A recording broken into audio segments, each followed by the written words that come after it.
Welcome back everybody to this week's Tutorial Tuesday. This week we're going to start a new series looking at the weapons in Apex. We're going to start with the Wingman. Make sure you stick around till the end of the video. I have a really hot take for you about the best hop-up. The Wingman has been a staple throughout all of Apex. It was there at the beginning, it's changed a lot from different hop-ups, different mag sizes, but it's been there throughout the entire time Apex has been around.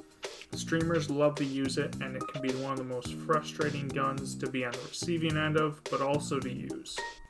The Wingman is one of the hardest hitting weapons in Apex. It'll hit about 40 to 45 for a body shot, and for headshots it'll hit all the way up to almost 100 damage. So the Wingman is one of the most polarizing weapons in Apex, and this is largely because it's inconsistent, but the gun's not changing. But even the best Wingman players will often struggle to hit shots on certain days. So keep that in mind. Even the streamers, the pros, will have really bad Wingman days and they will struggle to hit shots. But when you're hitting shots with the Wingman, it's almost unbeatable. So let's talk about the ways we can get you to hit your shots more. The first thing you want to do to hit more shots with the Wingman is find out which sights you like. This is going to be different for everybody. For me personally, on the Wingman, I like having iron sights, probably more than almost anything, or the Digi Threat, or the 1x red dot. Those are the only three sights I will use on a Wingman. I won't use any other sight. Because iron sights is one of the sights that I like, I can always run the irons over anything. And I do this because it gives me more visibility. The other sights I feel like just take up a lot of room on your screen, make it harder to see people, make it harder to line up those shots, but it's all preference. So you really have to take the time and try out all the different sights in the firing range and game to just give yourself a feel of which sights you like the best. And the ones that you're most comfortable with, keep those sights, use those sights, and that'll for sure help you hit shots more with the Wingman.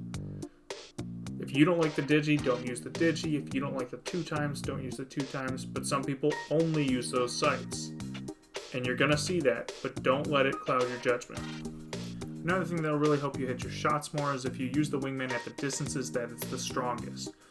I personally think this is close to mid-range. Anything past mid-range, it's really hard to hit your shots. And if you're firing back at somebody who has a sniper, you're often going to lose those battles because they can just see you better.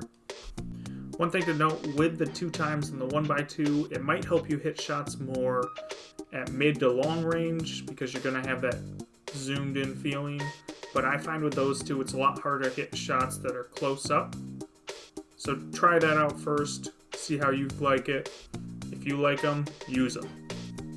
Another tip to help you hit more shots with the Wingman is to aim for the body. Now the head does do a lot more damage. However, it's a lot harder to hit, and if you land these body shots, they're still pretty punishing at 45 damage. Going for body shots will allow you to win a lot more fights and gain a lot of confidence using the Wingman. So the Wingman has a couple of really big strengths that you really want to play to when you're using it. And they are the movement speed that you get when using the Wingman and the ability to have more inventory space.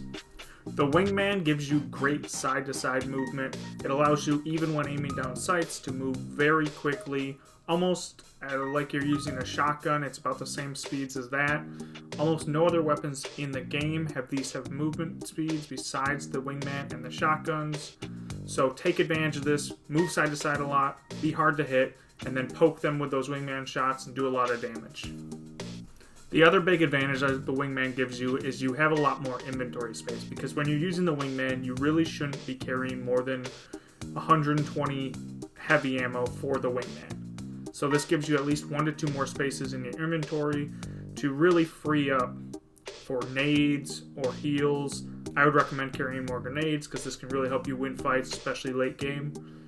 You might be able to even get away with carrying less than 120 in ammo, but I normally carry those 2 slots of inventory in ammo, 120. But the Wingman doesn't use much ammo at all, and I've never, when carrying 120 in ammo, gone below like 40. So you might be able to get away with running 60 and just refilling off those kills. When using the Wingman to poke at your enemies, you want to stay behind cover and then just quickly peek out with that movement speed. And then the aim down sights is really fast, so that'll allow you to quickly get a shot or two on the enemy and then go back into that cover so you hopefully don't take any damage of yourself. And then this will be a really important late game, as you can deal a lot of damage to your enemies this way and force them to use up a lot of those crucial heals. The last aspect of the Wingman that I really wanted to touch on was the Hopups. So the current Hopup is the boosted loader, and it used to have a Hopup that you could use for it that might come back called Quick Draw, and another one called Skull Piercer. Well, all these Hopups are really useful, in my opinion, and this might be a hot take because Skull Piercer is beloved by the community. I think boosted loader is the best. So there's a couple reasons why I think boosted loader is better than Skull Piercer. Skull Piercer was a really good Hopup. It would add 20 to 30 damage per headshot.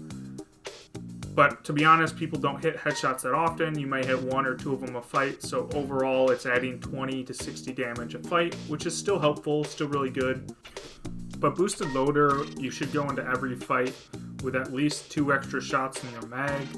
And this, if you're hitting just body shots, will do at least, if you hit just one of them, 45 extra damage in that fight. But if you hit 2 headshots, you could do up to 150, 160 damage in that fight, which could be a lot better.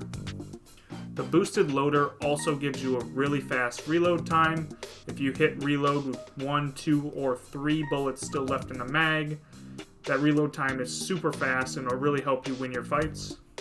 Overall, the Wingman is one of the best guns in the game if you can get consistent with it. So you got to really work on getting consistent with it and practicing with it and just using it. And you're going to have those bad days where you miss all your shots, and you're going to have those great days where you feel like you're the best player in the world. And that's just about how the Wingman goes. For most of your games, though, it'll even out and you'll hit probably about half your shots, and it can be a very consistent weapon for you. If you want to see some absolutely insane Wingman footage from when it was broken, when the game first launched, I'll drop some of Shroud's videos down below and you can check those out. As always, I appreciate all you guys for coming and watching the video. And if you enjoyed it, please remember to like, subscribe, hit that bell so you can get the notifications, and I'll see you guys next week on Tutorial Tuesday.